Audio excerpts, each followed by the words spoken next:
அண்மை செய்தியை பார்த்துக் கொண்டிருக்கிறோம். சென்னை உயர்நீதிமன்றம் முன்பு விசிகவினரால் தாக்கப்பட்ட வழக்கறிஞர் ராஜீவ்காந்தி விசாரணைக்கு ஆஜராக போலீசார் சம்மன் அனுப்பியிருக்கிறார்கள். விசிகவினர் கொடுத்த புகாரில் தாக்குதலுக்கு ஆளான வழக்கறிஞர் இன்று காலை சென்னை எஸ்பிளனேட் காவல் நிலையத்தில் விசாரணைக்கு ஆஜராகுமாறு வழக்கறிஞர் ராஜீவ்காந்திக்கு போலீசார் சம்மன் அனுப்பியிருக்கிறார்கள். இது தொடர்பான அண்மை செய்தியை பார்த்துக் கொண்டிருக்கிறோம்.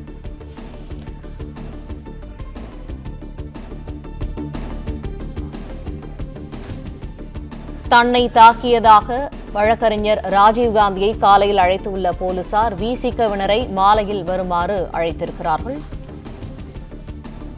இது தொடர்பான மேலும் விரிவான தகவல்களை எமது செய்தியாளர் கதிரவன் வழங்க கேட்போம். கதிரவன், இந்த சம்மன் தொடர்பான விரிவான தகவல்கள்.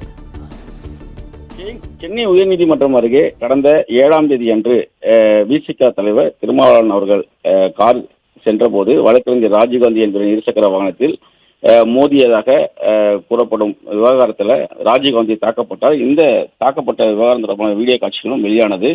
இந்த விவகாரத்தில் 2 தரப்பு மீதும் வழக்குகள் பதிவு செய்து எஸ்பிளனேட் போலீசார் விசாரணை மேற்கொண்டு வருகிறார்கள்.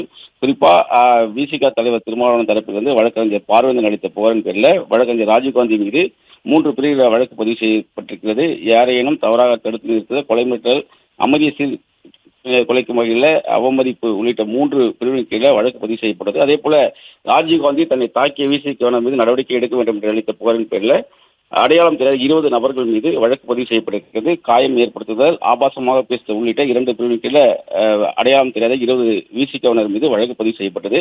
இந்த விவகாரம் அரசியல் ரீதியாகவும் பல்வேறு சர்ச்சைகளை ஏற்படுத்தியிருக்கக்கூடிய நிலையில் தற்போது எஸ்பிளனேட் போலீசார் விசாரணையை துவக்கி இருக்கிறார்கள். 2 தரப்பினரையும் தனித்தனியாக சம்மன் அனுப்பி இன்று காவல் நிலையத்தில் ஆஜராக கூறியிருக்கிறார்கள். இன்று காலை வழக்கறிஞர் ராஜீவ்காந்தியை எஸ்பிளனேட் காவல் நிலையத்தில் 11 மணிக்கு ஆஜராகும்படி சம்மனானது அளிக்கப்பட்டிருக்கிறது. அதே போல விசிக கட்சியை சார்ந்தவர்களை இன்று மாலை காவல் நிலையத்தில் ஆஜராக சம்மன் அளிக்கப்பட்டிருக்கிறது. இருதரப்பு வாக்குமூலத்தையும் போலீசார் பதிவு செய்திருக்கிறார்கள். அதே போல அவர்கள் இருக்கக்கூடிய ஆதாரங்களையும் எதற்காக ராஜீவ்காந்தி அங்கு சென்றார் போன்ற விவரங்களை சேகரிக்கும் பணியிலும் ஈடுபட இருப்பதாகவும் அதன் பிறகு அடுத்த கட்ட நடவடிக்கை எடுக்க இருப்பதாகவும் போலீசார் தரப்புல தெரிவிக்கப்பட்டிருக்கிறது. இன்று காலை 11 மணி அளவில் ராஜீவ்காந்தி ஆஜராக இருக்கிறார். அதே போல இன்று மாலை 6 மணி அளவில் விசிகவினர் ஆஜராக இருப்பதாகவும் போலீசார் தரப்புல தெரிவிக்கப்பட்டிருக்கிறது. பிளே ஸ்டோர் மற்றும் ஆப் ஸ்டோரில் இருந்து பாலிமர் செயலியை QR கோடு மூலம் பதிவிறக்கம் செய்யுங்கள். செய்திகளை உடனுக்குடன் பெறுங்கள்.